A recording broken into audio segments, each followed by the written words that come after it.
xibaar yu wér te wóor ca tàng-tàng ba abonnez-vous pour ngeen di mën di jot suñuy vidéo. daleen ak jàmm seen chaîne bi di Buzz 221 HD kii di Baye Zale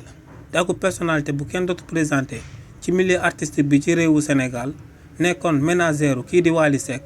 ginnaaw ba mu génnee àdduna kii di Wally Seck daal dinay amal akub témoignage daal di koy jëmale ci jëmmam waaye tamit kii di Viviane Ndour daal dinay amal akub témoignage daal di koy jëmale ci jëmmam waaye tamit kii di Sidiki Diabaté daal dinay amal akub témoignage daal di koy jëmale ci jëmmam si li ni mel kii di Wally Seck ne ginnaaw ba muy xamante kookee di Baye Zale ne seen relation ci musique rek la doon daal di dem waaye ne kookee woyofam ak mbaaxam moom moo sabab seen relation dem ba daal di nekk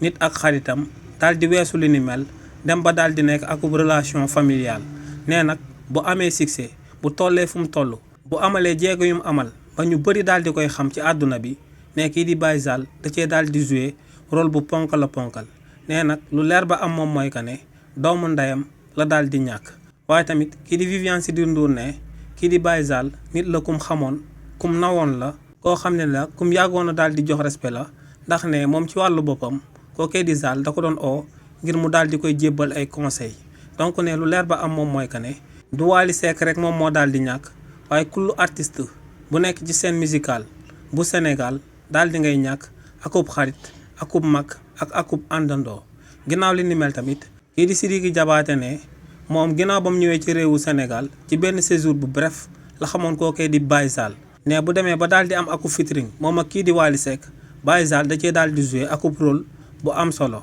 ne ginnaaw loolee nag ba tey moo kii di Baye Zale dañoo continuer woon di rester en contact ne dee bi nga xam ne nag moom la kookee di Baye Zale daal di